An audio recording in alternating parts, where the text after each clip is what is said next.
Hey everyone, welcome to Recap Blitz. The movie begins with Professor Hyder sitting inside his car.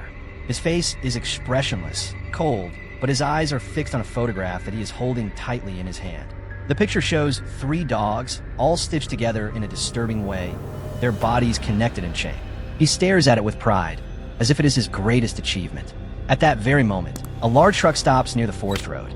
The truck driver steps out, heading into the trees to relieve himself.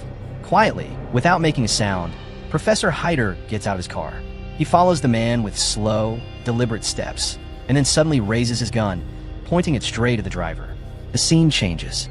Now we see 2 young women, full of energy and excitement. One is Jenny, the other is Lindsay. They are tourists from New York who have come to Germany for a trip. Tonight, they are planning to attend a party. Lindsay is on the phone, trying to get the location because they are new here and do not know the roads of Germany.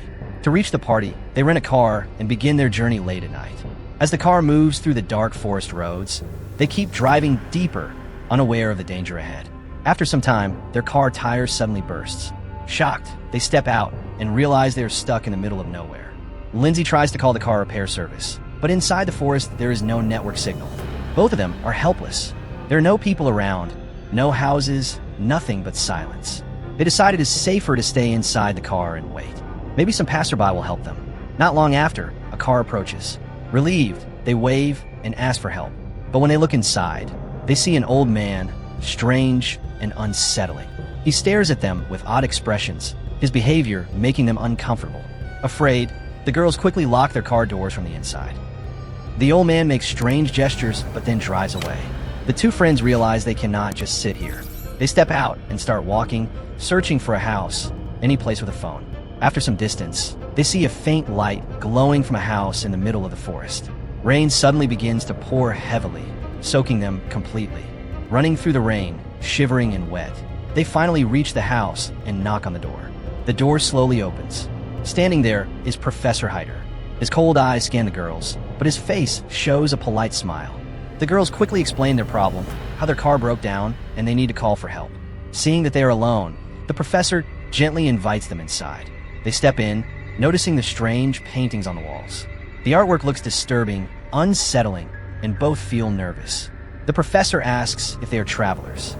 They reply that they are from New York, just here to visit Germany. Then they request him to please call the car repair service for them. But instead of answering directly, the professor ignores their words and asks another question. Are you 2 relatives? The girls smile and reply, no, we're just friends. After a moment, the professor stands up and goes to the kitchen, pretending to call the car service. In reality, he does nothing. Instead, he mixes drugs into 2 glasses of water. He returns, offering the drinks to them.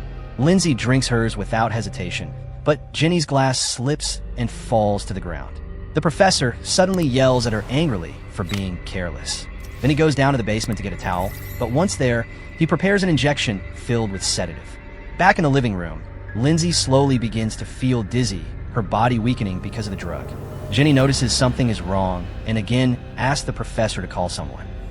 The professor refuses, steps forward, and before she can react, he injects the needle into her neck.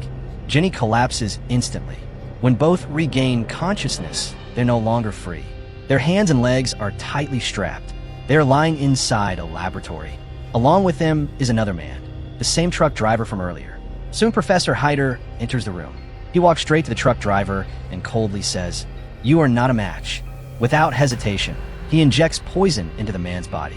Within seconds, the driver is dead. The professor drags the body outside and buries it in his garden. A short while later, he returns with another unconscious man, laying him down on the bed beside Jenny and Lindsay. Now there are 3 captives. The professor puts on a white surgical coat and proudly introduces himself. "I am Professor Hyder," he says in a calm but terrifying tone. He explains that he was once a surgeon, but his true passion was experimentation. His obsession was to connect living creatures together. Recently, he succeeded in sewing 3 dogs into a single chain, a living centipede of animals. Now, for the first time, he wants to try this experiment on human beings. He explains his horrifying plan in detail. First, he will remove their knee ligaments so they can never stand again. Then he will cut the mouth of Subject B and stitch it to the rear of Subject A. He will do the same for Subject C, connecting it to Subject B. Their skin from hips and jaws will be cut and attached, sealing them together.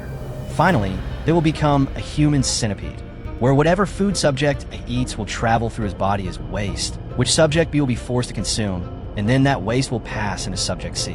The explanation alone fills the room with dread. The professor wastes no time. He injects the first man, making him unconscious. Then he moves towards Jenny with another needle. But before he can reach her, Lindsay struggles with all her strength, biting at the ropes. Somehow she manages to free herself. She runs out of the laboratory, heart racing, and locks herself in another room. But the professor smashes the window and enters. Terrified, Lindsay runs again.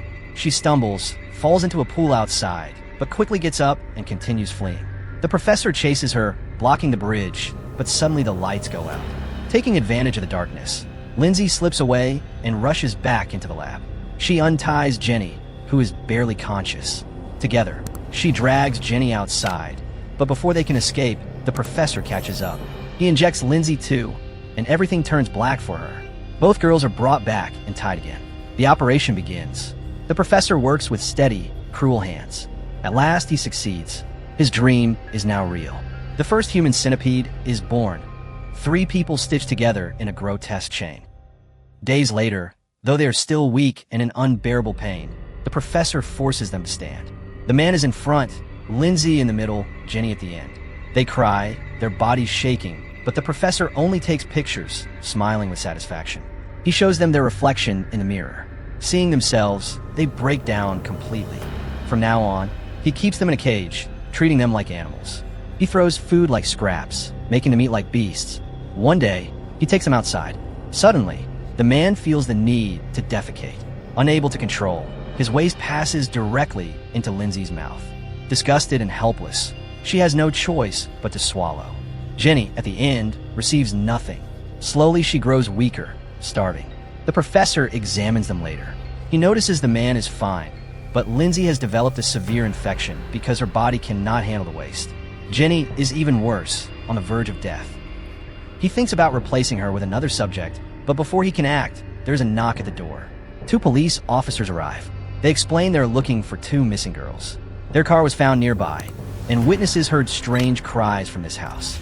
The professor greets them politely, saying, "I am a doctor. I'm always busy with work. I know nothing about missing girls." He offers them water, secretly mixing drugs inside. But before drinking, one officer says, "Someone heard voices of those girls from inside your house." Anger flashes in the professor's eyes. He yells at them, demanding they drink. The officers become suspicious and throw the glass down. Trying another trick, the professor goes to the basement, pretending to bring a towel, but actually grabbing another injection. This time, however, the police catch on. They warn him about searching without a warrant and decide to return later with proper authority. As soon as they leave, the professor rushes to his lab. But there, to his shock, his creation resists. The man attacks him with a knife, stabbing him. The professor collapses to the ground.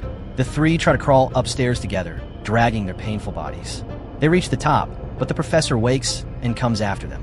The man smashes a window, trying to escape, but when cornered, he takes a shard of glass and cuts his own throat, dying instantly. The professor, weak but still alive, keeps chasing. At that moment, the police return. They enter, splitting up the search.